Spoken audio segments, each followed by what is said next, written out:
Everybody, welcome back. Thank you for joining me again. This week we are running through the painting process of the Redemptor Dreadnought.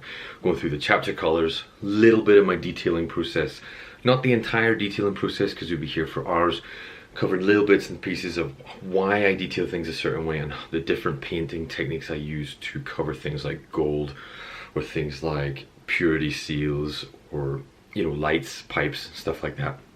Hopefully you enjoy going through this with me. I hope you love the chapter colours as much as I do, the Salamanders chapter colours, because honestly I'm really happy with how they turned out. I'm not going to show you the final model today, but I'll show you how I painted the chapter colours, a little bit of details, and then next week what we'll do is we'll cover how I'm going to paint the base, which I'm really excited for, and hopefully we'll get a bonus video out of this where I paint the plasma gun, which I'm not going to show you. Stick around and we'll paint the Dreadnought and then you can let me know what you think. So the first thing I did was I grabbed some white tack from work, but it's okay because I'm quitting soon, so don't worry about it. And I covered up all the areas of the legs that I didn't want to get paint on. I wanted to kind of retain that metallic look underneath, so just try to cover it up, make sure I don't have to go back over it with any black or anything. Then I just dabbed the Waaagh flesh on the brush, worked a lot of it off, and then stippled down the way like we did in our Find Your Style video. I'll stick that up in the top right. Just covered the whole thing from two different points of light, one from in front and one from in back. You can see get a nice even cover there, trying to get shadows in underneath. The upper body was a bit harder because all of the panels kind of face up the way, so it was I was less able to get those sort of shadowy angles and stuff, but I tried to get a nice even coat that was stippled, nice and thin and not too sort of garish, to cover the whole thing that would give me a nice darker effect on some of the panels. Then on the pauldron I left a little bit towards the bottom, as you can see here, still kind of dark and black, so you got that metallic shadowy effect. And on the hands did the same thing, trying to cover the whole thing so you get a bit of green, but mostly going from the top down so you got more colour facing the direction of the light. Then I got the Warpstone Glow and started to use that, painting the same way, that same stippling style, pointing straight down and stabbing, and a little bit of dry brushing as well, just to cover the upper parts of each armor panel. So as you can see, again, the lighter colors are forced towards the top and the darker colors are kept towards the bottom, just following the gradient of the light. Again, the upper panels were a little bit harder to do, but it still kind of worked out. You can see it here, you get a nice even coat, and then towards the bottom you try and leave it a bit darker. And then again with the pauldron, you see I leave a little bit towards the bottom to sort of give you a little bit more of a gradient, just kind of bring that color scheme to life and make it a little bit less flat and boring. Again, you see the fingers there, only painting sort of the top edge and the upper part of the hand so that you get more of a gradient and less brighter color towards the bottom, so you get this really nice shadow into light as you go up. Then finally just grabbing the Moot Green and dry brushing around the edges first of all, but trying to keep that dry brushing towards the top end of each panel again, like you can see here. Dry brushing, a little bit of stippling, but mostly dry brushing from the top about quarter to halfway down. The important thing with doing this is you always make sure that each lighter color stays that little bit closer to the top and doesn't move down as further as the other colors. You can see here how it brings out those top edges and leaves the bottom parts nice and dark and shadowed. Then at the top, again, kind of hard to get the shadow in on a panel that faces directly up the way, so just try to dry brush, get a nice kind of even sheen, almost like as if the metal was, or the ceramite was reflecting light, and making sure that those edges pop, and then only shading the tops of the fingers with this to make sure that those nice bright reflective edges stay towards the top and the shadowy part stays towards the bottom. Lastly, just grabbed a dry brush color and cover those edges again. Really happy with how this dry brush color sort of brought out those tiny little highlights again. So I'm really looking forward to how you guys sort of see this when it's done.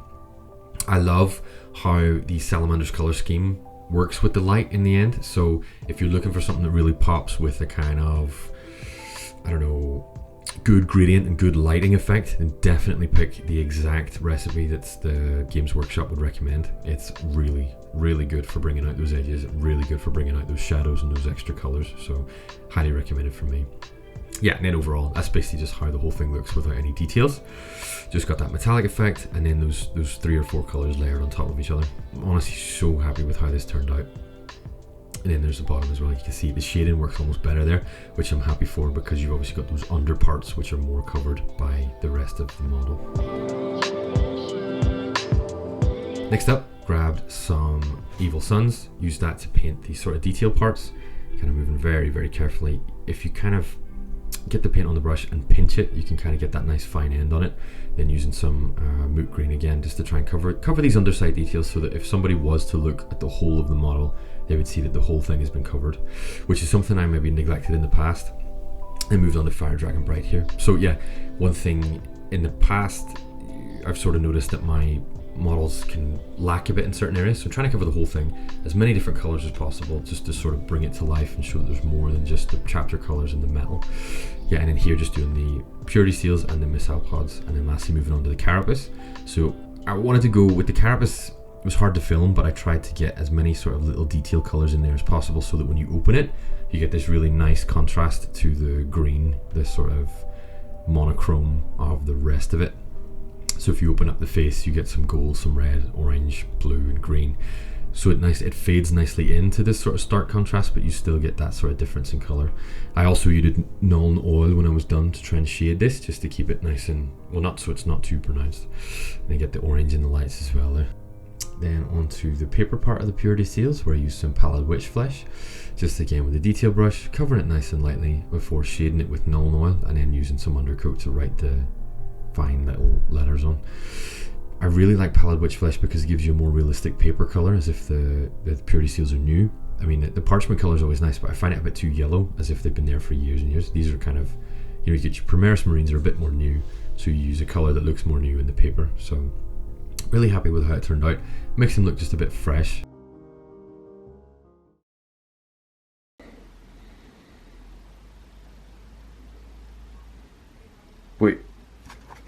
Wait. Seriously? I discovered that this had happened somehow, probably because I don't own any varnish, which I will have to get hold of. And what we're going to do now is we're going to look at how we can fix this. So yeah, grabbed the base coat again, tried to dab over it as much as I could to cover those little black marks, but they kept coming back a little bit. So whenever I got the second coat, I just tried to dab it over and over and over again with a detail brush almost, just to try and make sure that the black didn't show through from the bottom anymore. Then whenever that dried in, I just sort of dabbed at it again to make sure it was absolutely gone. And then I used that top layer of Moot Green again to just dry brush over on both sides to try and even the coat out, and then get you that nice sort of even finish overall. And it turned out okay. I'm really glad. You can't see the mistake anymore. The top coat is a little bit less even than it was, but ultimately I think it sort of faded away that mistake really, really well. Yeah, then the last thing, I did some more detail painting obviously, but I didn't think you'd want to see every single thing that I detailed. I'd rather show you that all at the end. But then the last thing I did really was just cover all the little rivets with Auric Armor Gold. Really helped the whole model just to look at that little bit more real, just like the rest of it.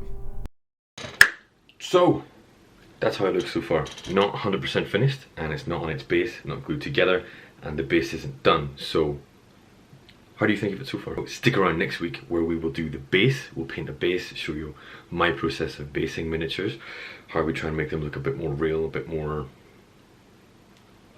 atmospheric. And then after that, we'll do the plasma gun. We'll put it all together. We'll show you what it looks like. Same as always, thank you so much for joining me.